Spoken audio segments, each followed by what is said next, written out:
Il n'y aura ni alarme numérique, ni conférence de presse gouvernementale pour vous dire que tout cela a déjà été fait. Vous le sentirez tout simplement, un étiré à l'extrême, une pression dans l'air qui ne se déplace pas comme les phénomènes météorologiques, un silence qui s'insinue dans les eaux, comme si quelque chose de vieux refait surface. Et puis l'inondation, non symbolique, ce n'est pas naturel, et ce n'est certainement pas divin. C'est stratégique. Nouveau-Mexique, Virginie occidentale, Tennessee, Texas, Californie, Atlanta, juin et juillet 2025 ne fut qu'un entraînement, une mise au point pour le coup mondial, des crues successives, des rivières en crue comme si elles avaient reçu des instructions. Et pourtant, le plus important n'est pas encore arrivé. Il ne s'agissait que de préparation. Vous ne vivez pas un changement climatique. Vous êtes à l'intérieur d'un protocole rituel. Le mécanisme de sécurité de la classe des parasites lorsque toutes les autres tentatives de capture d'âme commencent à échouer. Ils ont essayé de vous attacher avec l'aiguille, mais ça n'a pas tenu. Ils ont tenté de numériser votre conscience dans la grille des métadonnées, mais votre esprit a rejeté le téléchargement. Ils murmuraient des incantations à travers les fréquences, à travers des écrans, par de douces répétitions et de surstimulation. Mais votre souvenir a survécu à l'hypnose.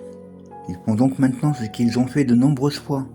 Ils inondent le royaume, lavent la terre, effacent la mémoire, font s'effondrer les archives. Ils accusent la nature. C'est une véritable réinitialisation de l'illusion. Ce n'est pas la première fois, et cela se fait toujours de la même manière. Les rivières submergent les villes, des mers entières se déversent dans le ciel, les enfants disparaissent dans la boue, l'histoire sombre sans un murmure.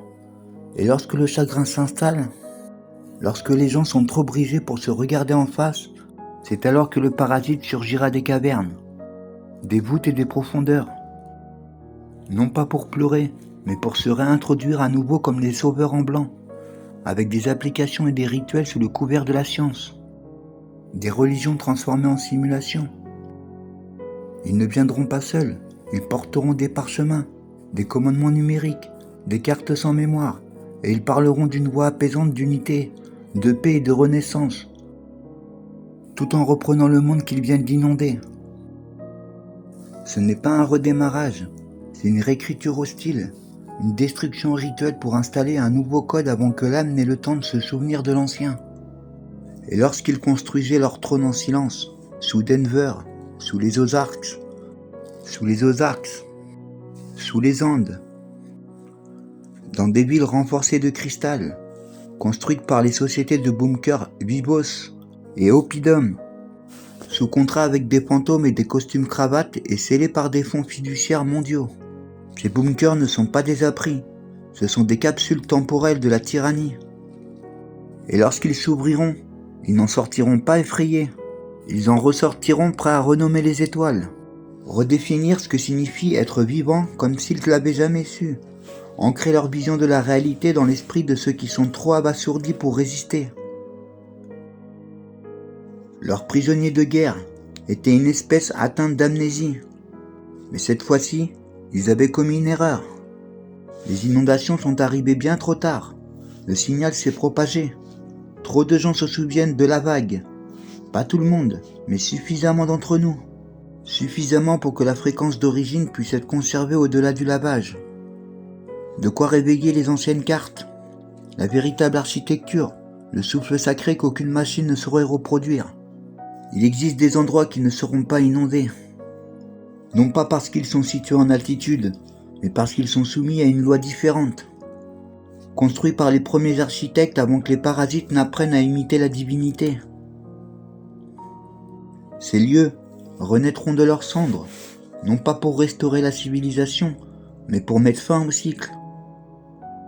Et ceux qui le ressentent, ceux qui en portent la trace, n'auront pas besoin d'annonces. Ils n'attendront pas les dirigeants. Ils commenceront le décodage en silence. Ils se rassembleront dans les décombres, non pas avec peur, mais avec certitude. La construction échouera à nouveau. C'est toujours le cas. Et cette fois, la construction n'existera plus. Ce qui se profile aujourd'hui n'est pas un mouvement. C'est une rébellion. C'est un savoir qui ne peut être numérisé, inondé, relié, ni acheté. C'est dans ce souvenir de ce qui a précédé l'histoire, avant que la chronologie ne soit instrumentalisée, avant que les dieux du ciel se soient remplacés par des écrans, avant que les récits ne soient remaniés par les vainqueurs et imprimés à l'encre synthétique. Ce souvenir ne se contente pas de survivre. Elle se réorganise silencieusement par l'intuition du souffle, par la géométrie sacrée, se réécrivant au cœur même de la terre. Vous la verrez surgir dans les contrées oubliées et des formations rocheuses qu'aucun satellite ne peut percevoir. Dans des glyphes qui brillent après la pluie et des secousses harmoniques prises pour des tremblements de terre. Et des enfants qui commenceront à rêver de plans qu'on ne leur a jamais enseignés.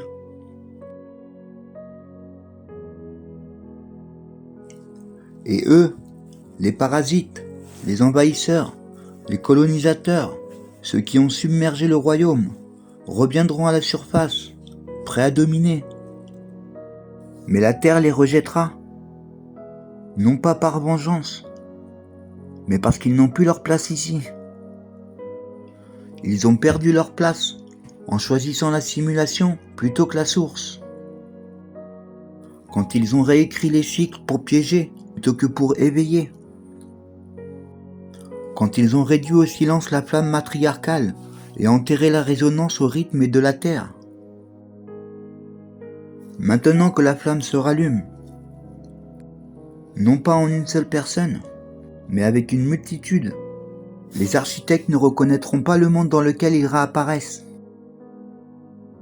Car cette fois, la mémoire s'est infiltrée non seulement dans les esprits, mais aussi dans la matière, dans l'eau, dans la pierre et assurément dans le champ. La résonance ne se cachera plus chez les prophètes. Elle vibrera dans les arbres, les vents et les prières non consignées. Et lorsqu'ils tenteront de les nommer, ils échoueront, car on ne peut pas nommer ce qui précède la langue. Cette fois-ci, il n'y aura ni documentation, ni téléchargement, ni interface. Seul un réseau vivant de souvenirs s'étend sur les derniers vestiges du véritable corps de la Terre. Ceux qui marchent pieds nus sur l'église sacrée. Ceux qui parlent à la Terre devant l'écran. Ceux qui n'ont jamais eu besoin de l'approbation de l'Empire pour porter le divin. L'inondation était censée tout effacer. Mais ce qu'ils n'avaient pas compris, c'est que certains souvenirs ne sont pas stockés dans l'esprit. Certains sont inscrits dans le schéma corporel, dans le pouls et dans la respiration. Ils essayaient de mettre fin à l'histoire, mais ils n'ont fait que réveiller les auteurs.